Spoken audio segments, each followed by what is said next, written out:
भारत में cervical cancer महिलाओं में होने वाला दूसरा सबसे आम कैंसर है, सबसे बड़ा कैंसर है। 30 साल के बाद आप साल में एक बार गायनोकोलॉजिस्ट के पास जाएं और एक पैप स्मीयर नाम का टेस्ट है 500 रुपए का, वो करवाएं।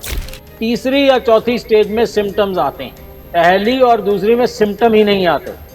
असली बीमारी यही है, पता ही नहीं लगता किसी को।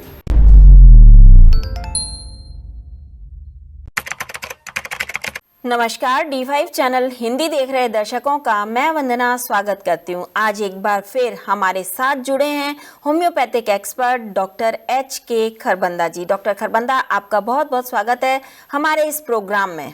शुक्रिया वंदना जी, नमस्कार सभी को। डॉक्टर खरबंदा, सर्वाइकल कैंसर क्या होता है, क्यों होता है, इसके होने की क्या वजह होती है और ये किन भागों में फैल सकता है और ज़्यादा हो सकता है, इनसे कौन सी और बीमारियां हो सकती हैं और किस उम्र में होता है और ख़ास तौर से महिलाओं को ही क्यों होता है, इन सभी सवालों का जवाब हम आज आपसे लेंगे। साथ ही हम ये भी जानेंगे कि इसका प्रजनन प्रणाली पर कितना असर होता है। सर्वाइकल कैंसर के बारे में हमें और भी आपसे बहुत कुछ जानना है, जिसमें उसमें कौन से टेस्ट होते हैं ये भी हम जानेंगे। तो शुरुआत करते हैं कि सर्वाइकल कैंसर होता कहाँ है, किस अंग को प्रभावित करता है।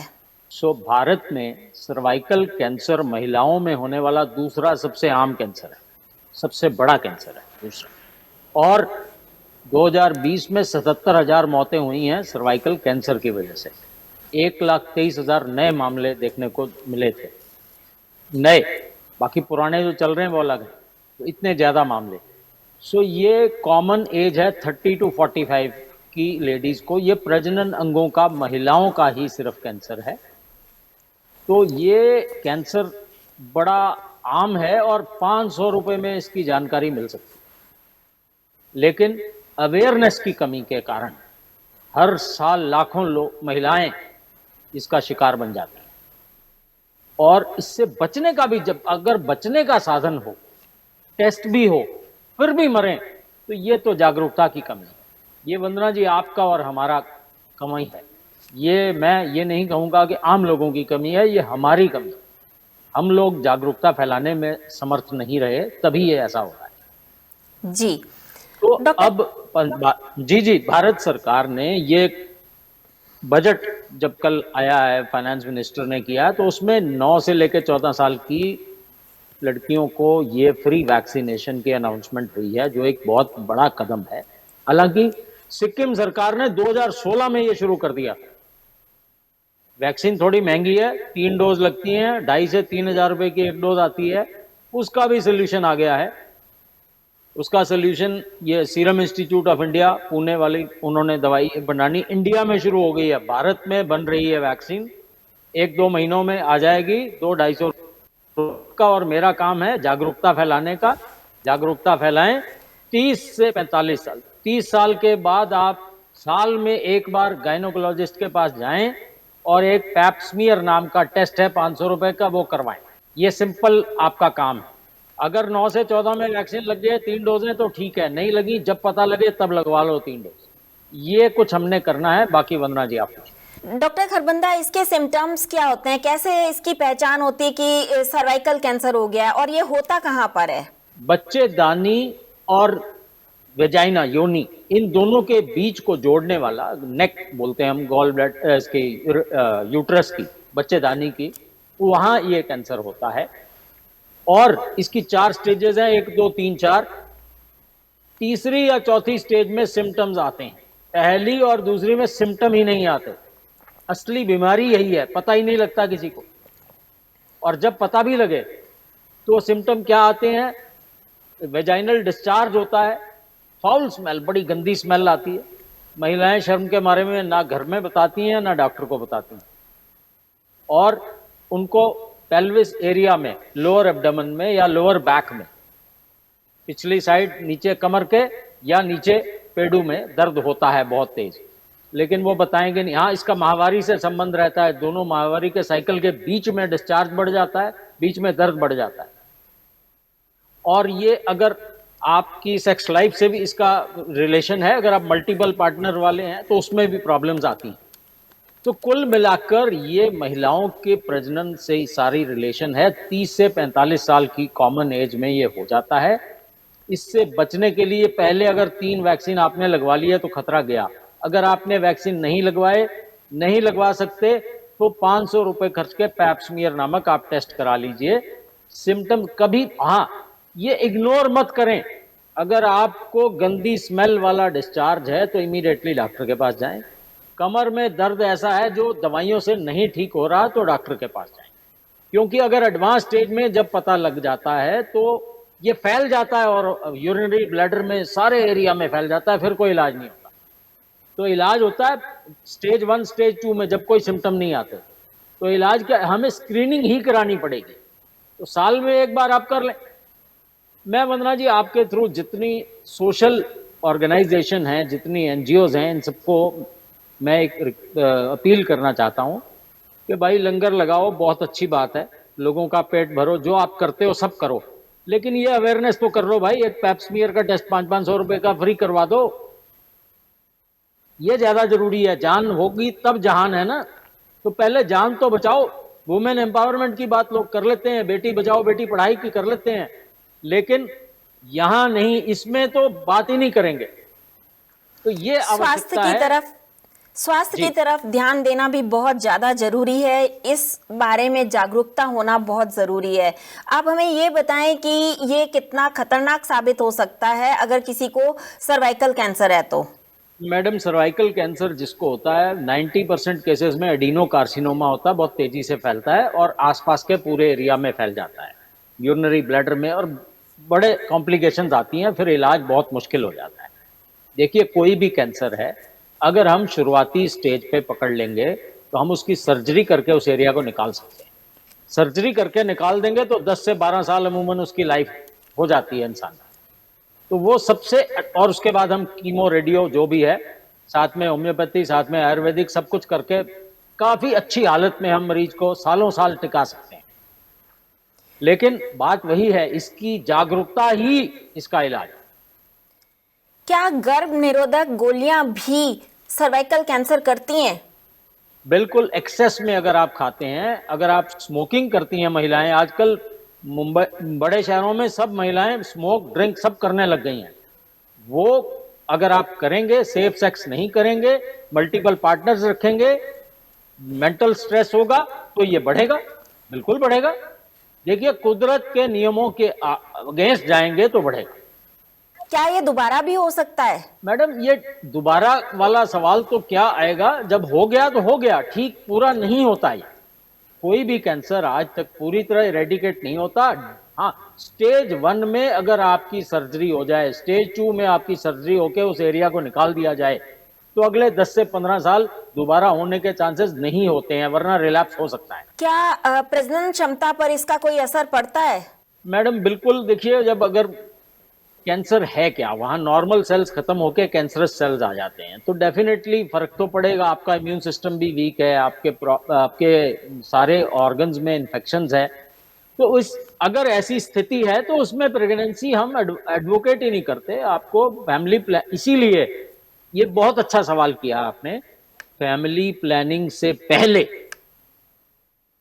हर कपल को, मियाँ बीवी को जाके डॉक्टर के पास अपनी स्क्रीनिंग करानी चाहिए, अपनी फैमिली हिस्ट्री बतानी चाहिए और सारी बातें समझ के तब फैमिली प्लान करनी चाहिए, ना कि पहले प्रेग्नेंट होके और फिर आप डॉक्टर के पास जाएं। ये भी, यहां भी अवेयरनेस की आवश्यकता है। देखिए, लेवल 2 लेवल 3 अल्ट्रासाउंड उपलब्ध है भारत में, कोई 2-2.5 हजार रुपए लगते हैं, ज्यादा नहीं लगते। उसमें सारी ऐसी बीमारियां जो जन्म से पहले बच्चे को होती हैं, अगर कोई क्लेफ्ट लिप है, कुछ ऐसी चीजें हैं, तो ऐसी स्टेज में पता लग जाती, कोई हार्ट में बच्चे के छेद है, सारी ऐसी स्टेज में पता लग जाती हैं, ताकि हम उस बच्चे को आने से रोक लें। ये अब प्रावधान उपलब्ध हैं, आसानी से उपलब्ध हैं, अब फिर भी नहीं कराएं तो क्या बात। किस उम्र में ये सबसे ज्यादा होता है? 30 से 45 वर्ष इसकी उम्र है, लेकिन किसी भी एडल्ट को हो सकता है। अर्ली मैरिज, कई अर्ली मैरिज हो जाए तो उसमें और ज्यादा होने के चांसेस हैं कई, जैसे अब इसीलिए 21 साल उम्र निर्धारित है कम से कम 18 निर्धारित है, तो भाई 24-25 साल की उम्र में ही शादी होनी चाहिए। यस, हर बात के पीछे साइंटिफिक रीजन है, ये रीजन है जी। क्या पैप टेस्ट के अलावा कोई और टेस्ट भी होता है? बड़ा सिंपल है मैडम, पैप स्मीयर के लिए इवन ब्लड की एग्जामिनेशन नहीं है। आपने डॉक्टर के पास जाना है या नर्स के पास जाना है, उन्होंने आपके वेजाइनल एरिया से डिस्चार्ज लेके उसकी स्लाइड बनानी है, पैथोलॉजी में भेज देना है और उसमें क्लियर आ जाता है। ह्यूमन पैपिलोमा वायरस HPV, यही ढूंढना होता है इसमें, इसी से यह होता है। तो इससे सिंपल आसान टेस्ट नहीं है कोई।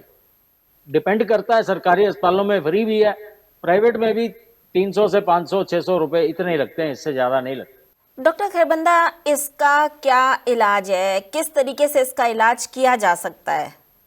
बिल्कुल, देखिए वंदना जी, कोशिश ये होनी चाहिए 9 से 14 साल की उम्र में 3 डोजें लगती हैं, वैक्सीन लगवा लीजिए ताकि ये बीमारी आए ही ना। सबसे आसान काम है। देखिए हम लोग कपड़े महंगे पहन लेते हैं, लेकिन दवाई लेते समय कंजूसी क्यों करें? खाना और दवाइयाँ ये सबसे उत्तम लेनी चाहिए, इसमें कॉस्ट नहीं देखनी चाहिए, ये मेरा मानना है। और चीज़ों में खर्च कम किया जा सकता है। बाई एयर ना जाके आप ऑर्डिनरी बस में चले जाएं, यहाँ बचा लीजिए, ये आवश्यक है। सेहत के लिए कभी कंजूसी मत करें, खाने के लिए कभी कंजूसी ना करें, क्योंकि खाना जो भी अंदर जाएगा, खाना ही दवाई है। तो इन चीज़ों में हम अगर बचत करेंगे तो ही बचेंगे। तो ये अगर हो जाता है तो फर्स्ट सेकंड स्टेज में वैसे सिम्टम कोई नहीं आते, लेकिन अगर फर्स्ट या स्क्रीनिंग में ही मिलेगा, स्क्रीनिंग में मिलेगा तो सबसे पहले उस एरिया से सर्जरी करके उस एरिया को बाहर निकाल देते हैं। किसी भी कैंसर में यही प्लान, 3 तरह के इलाज मॉडर्न सिस्टम में होते हैं, या सर्जरी या रेडियोथेरेपी या कीमोथेरेपी। रेडियोथेरेपी में एक्सरेज देके आसपास के एरिया को जला दिया जाता है, कीमोथेरेपी में इंजेक्शंस लगते हैं ताकि सारे कैंसर सेल मर जाएं, और सर्जरी कॉम्बिनेशन ऑफ ट्रीटमेंट होता है। सर्जन, ऑन्कोलॉजिस्ट और एरिया के डॉक्टर, तीनों गायनेकोलॉजिस्ट, इस केस में तीनों इकट्ठी एक टीम बनती है, वो ये सलाह करती है कि इसमें कैसे इलाज करना है। प्रेफरेबली सर्जरी जहां हो पाए। पेट स्कैन से डायग्नोज हो जाता है कि कहीं और तो नहीं फैला अभी, अगर कहीं और नहीं फैला तो 100% इसकी सर्जरी करके बड़े आसानी से इसका इलाज।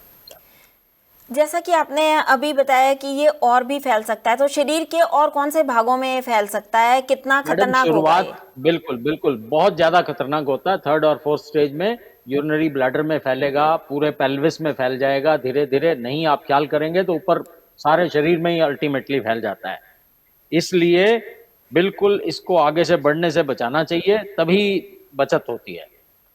सो ह्यूमन पैपिलोमा वायरस से होता है, ये मैंने आपको बता दिया, और बड़ी आसानी से हम इसे रोक सकते हैं। बिल्कुल क्लियर कट मैसेज है, 9 से 14 साल की उम्र में 3 डोज की वैक्सीन लगवा लीजिए। अगर नहीं लगवाई है तो 30 से 45 साल की उम्र में साल में एक बार, 2 साल में एक बार आप HPV का पैप स्मीयर करवा लीजिए। दैट्स, या कहीं डिस्चार्ज आए जिसमें से स्मेल आए बहुत ज्यादा, तो वो आप शर्म मत कीजिए, घर में मत बैठे रहिए, डॉक्टर के पास। क्या इसमें ब्लीडिंग भी बहुत ज्यादा होती है? मैडम इन बिटवीन ब्लीडिंग भी होती है ज्यादा, बिल्कुल होती है इन बिटवीन दी पीरियड्स। और स्मेल का डिस्चार्ज, ये बहुत ज्यादा, फाउल स्मेल वाला डिस्चार्ज, ये बहुत ज्यादा इंपॉर्टेंट सिम्टम है इसका। और पेन, बहुत पेन, और पेन आम दवाइयों से ठीक ना होना, ये है इसकी इंडिकेशंस। बिल्कुल डेफिनेटली एक्सेस ब्लीडिंग हो रही है और वो दवाइयों से ठीक नहीं हो रही, और या उसका कोई रीजन नहीं और मिल रहा, अल्ट्रासाउंड आपने कराया नॉर्मल है, तो डेफिनेटली इसका शक पड़ता है। क्या होम्योपैथिक में इसका कोई इलाज है? देखिए होम्योपैथिक, आयुर्वेद, दोनों में लगभग हर बीमारी का इलाज है, उसी के साथ इसका भी इलाज है। लेकिन बात वही है कि प्राइमरी स्टेज में अगर आप मरीज आएगा तो ही इलाज होगा। अगर आप एडवांस स्टेज में आ जाएंगे, आपका सारा एरिया गल चुका होगा, तो किसी भी सिस्टम में सिर्फ पैलिएटिव ट्रीटमेंट होता है। फिर पैलिएटिव ट्रीटमेंट का मतलब होता है, फोकस हमारा होता है लाइफ का स्पैन बढ़ाने का और पेन की दवाइयां देने। डॉक्टर खरबंदा, आज आपने हमें बहुत ही महत्वपूर्ण बातें बताई। आपने जागरूक करने का बहुत अच्छा प्रयास किया। उम्मीद है सभी महिलाएं जो इसे देखेंगी वो इससे जरूर लाभ उठाएंगी। आप हमसे जुड़े, आपका बहुत बहुत धन्यवाद। धन्यवाद सभी का, धन्यवाद वंदना जी आपका। डॉक्टर खरबंदा, कई दर्शक हमारे आपसे आपका फोन नंबर जानना चाहते हैं, तो उन्हें प्लीज अपना फोन नंबर जरूर बताएं। फ़ोन नंबर बताने से पहले मेरी गुजारिश होगी सबसे, कृपया सिर्फ और सिर्फ व्हाट्सएप पे मैसेज भेजें, इस पे कॉल न करें। मैं बहुत ज़्यादा कॉल्स नहीं उठा पाता हूँ। 9815220735 इस नंबर पे व्हाट्सएप कीजिए और सब्र रखिए। एक दिन भी लग सकता है, 2 दिन भी लग सकते हैं जवाब आने में। नहीं जवाब आता दोबारा फिर मैसेज कर दीजिए, लेकिन कॉल ना करें। 9815220735। डॉक्टर खरबंदा, आपका बहुत बहुत धन्यवाद। धन्यवाद वंदना। अगले एपिसोड में आपसे फिर मुलाकात होगी। तब तक के लिए नमस्कार।